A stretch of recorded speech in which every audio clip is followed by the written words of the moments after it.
শিক্ষার্থী বন্ধুরা, আশা করি সবাই ভালো আছো। আজকে আলোচনা করব নবম দশম উচ্চতর গণিত 2026-এর পাঠ্য বই অনুসারে অধ্যায় 2 এর উদাহরণ 9 নিয়ে অত্যন্ত গুরুত্বপূর্ণ একটি প্রশ্ন।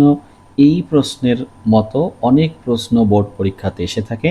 এইটা যদি তুমি ভালোভাবে শেখো তাহলে অবশ্যই এই জাতীয় প্রশ্নের সমাধান খুব সহজেই করতে পারবে। তো দেখো, এখানে রয়েছে একটি বহুপদী, যে বহুপদীটি হলো x³ plus 5x square plus 6x plus 8।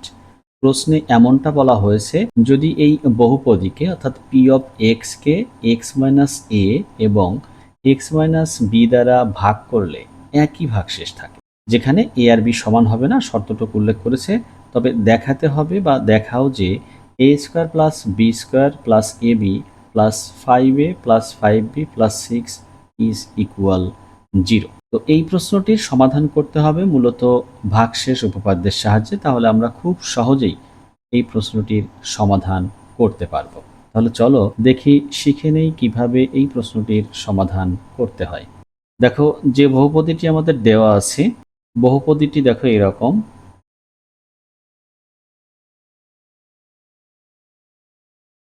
দেওয়া আছে P of x is equal x³ plus 5x square plus 6x plus 8।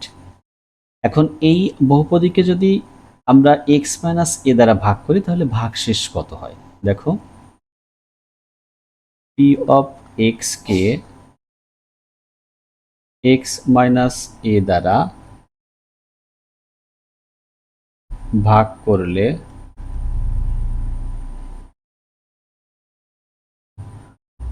ভাগশেষ হবে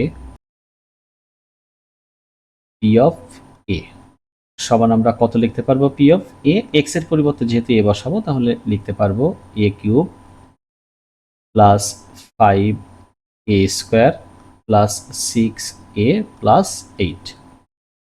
এটা হলো পি অফ এক্সকে যদি এক্স মাইনাস এ দ্বারা ভাগ করা হয় তাহলে ভাগ করলে ভাগশেষ হবে পি অফ এ। এই পি অফ এ সমান আবার কি হয়, পি অফ এ সমান হলো যেখানে এক্স এর পরিবর্তে এ বসিয়ে দিলে যে রাশিটি পাওয়া যায়, পেয়েছি কি a³ plus 5a square plus 6a plus 8 এবং পি অফ এক্সকে এক্স মাইনাস বি দ্বারা ভাগ করলে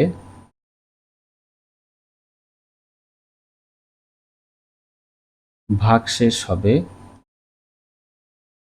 পি অফ বি।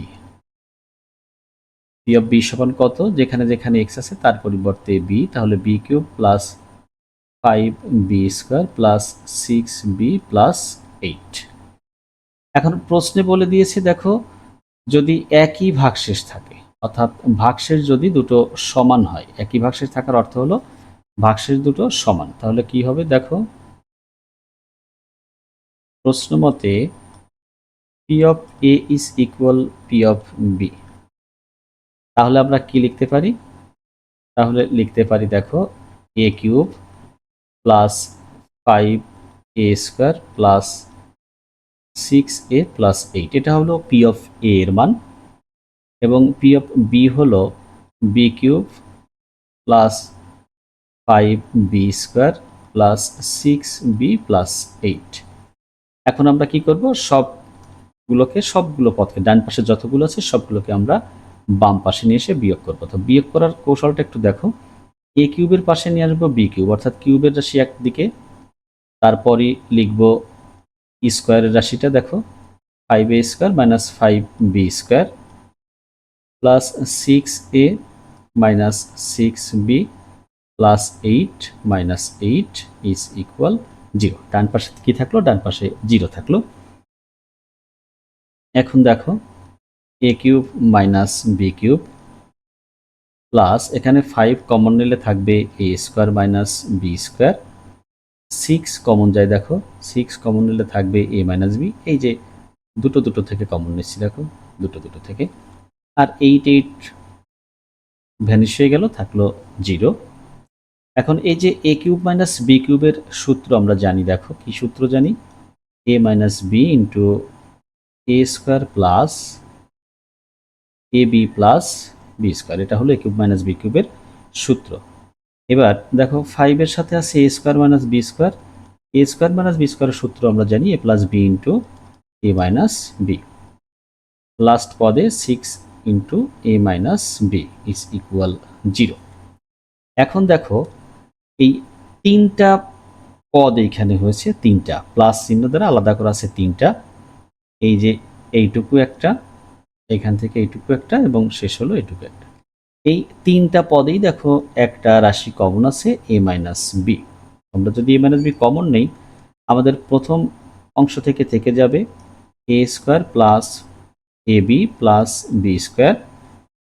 আর এই যে দ্বিতীয় পদ যেটা, এখান থেকে এ মাইনাস বি কমন নিয়েছি, থাকলো 5 ইন্টু এ প্লাস বি। তাহলে 5 দ্বারা গুণ করলে থাকবে 5a প্লাস 5b। আর সর্বশেষ পদটিতে এ মাইনাস বি যখন কমন নিয়েছি থাকবে অনলি 6 ইজ ইকুয়াল, ডান পাশে থাকবে কত, 0। এই যে দুটো রাশির গুণফল 0 হলে আমরা সাধারণত লিখি হয় প্রথম রাশির সমান 0 অথবা দ্বিতীয় রাশির সমান 0। এই ক্ষেত্রে একটি শর্ত দেখো উল্লেখ করা আছে, প্রশ্নের দিকে তাকাও। বলেছে এ ইজ নট ইকুয়াল বি, অর্থাৎ এ বি এর সমান হবে না। হয় এ মাইনাস বি ইজ ইকুয়াল 0 বা এ ইজ ইকুয়াল বি, যা সম্ভব নয়। কেননা আমাদের শর্তে দেখো বলে দিয়েছে a is not equal b. তাহলে কি লিখব? তাহলে ওই বাকি অংশটুকু লিখব, অথবা a square plus A B plus B square plus 5a plus 5b plus 6 is equal 0। এটাকে আমরা লিখতে পারি কীরকম, একটু সাজিয়ে যদি প্রশ্নের অনুরূপ লিখি তাহলে লিখতে পারি দেখো a square plus B square plus A B plus 5a plus 5b plus 6 is equal 0।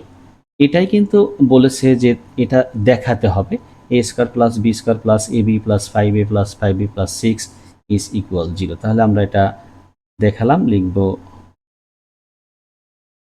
Showed, অর্থাৎ দেখানো হলো। তাহলে এই যে প্রশ্নটির সমাধান করা হলো, প্রশ্নটির সমাধান করা হয়েছে কিন্তু ভাগশেষ উপপাদ্য অনুসারে। ভাগশেষ উপপাদ্য অনুসারে আমরা এই প্রশ্নটির সমাধান করলাম। এই যে উদাহরণে যে প্রশ্নটি রয়েছে এর অনুরূপ প্রশ্ন কিন্তু বোর্ড পরীক্ষাতে এসে থাকে অথবা সরাসরি এরকম প্রশ্ন এসে থাকে। তোমরা যদি এইটার কৌশল ভালো করে জানো কিভাবে সমাধান করতে হয়, তাহলে অবশ্যই এই জাতীয় প্রশ্নের উত্তর করতে পারবে। দেখো এখানে আরেকটা বিষয় বলে রাখি, এখানে প্রশ্নটিতে বলেছে যদি একই ভাগশেষ থাকে, এই জায়গাটা পরিবর্তন করে অনেক সময় থাকতে পারে এক্স মাইনাস এ ও এক্স মাইনাস বি উভয়ই যদি পি অফ এক্স এর একটি উৎপাদক হয়, তাহলে দেখাও যে এটা এভাবেও থাকতে পারে। কি থাকতে পারে? যদি এক্স মাইনাস এ ও এক্স মাইনাস বি উভয়ই পি অফ এক্স এর উৎপাদক হয়, তাহলে দেখাও যে এই সেম রাশি দেখাতে বলবে a square plus B square plus A B plus 5a plus 5b plus 6 is equal 0। এরকমভাবেও অনেক সময় কি হতে পারে, প্রশ্ন হতে পারে। তখন লেখার কৌশলটা একটু পরিবর্তন করতে হয়। আমরা যেমনটা এখানে লিখেছি পি অফ এক্সকে এক্স মাইনাস এ দ্বারা ভাগ করলে ভাগশেষ হবে পি অফ এ, তখন লিখতাম এরকম x minus A P of x এর একটি উৎপাদক হলে পি অফ এ সমান 0। অর্থাৎ এই যে পি অফ এ সমান লিখছি, এটা সমান কি লিখতাম, এখানে 0 লিখতাম, এটাতেও 0 লিখতাম। যেহেতু দুটোই 0 হতো, সেহেতু এই দুটো যেমন পি অফ এ সমান পি অফ বি সমান লিখেছি, তখন ওই রাশি দুটো সমান লিখে কৌশলটা একই হতো, অর্থাৎ সমাধানের কৌশল কিন্তু একই থাকতো, শুধু বাংলাটা একটু পরিবর্তন করে লেখা লাগতো। তোমরা অবশ্যই খেয়াল রাখবে প্রশ্নে কি ধরনের তো চাই, সেইভাবে তোমাদের প্রশ্নের উত্তর করতে হবে। আশা করি বুঝতে পেরেছো। সবাইকে অসংখ্য ধন্যবাদ।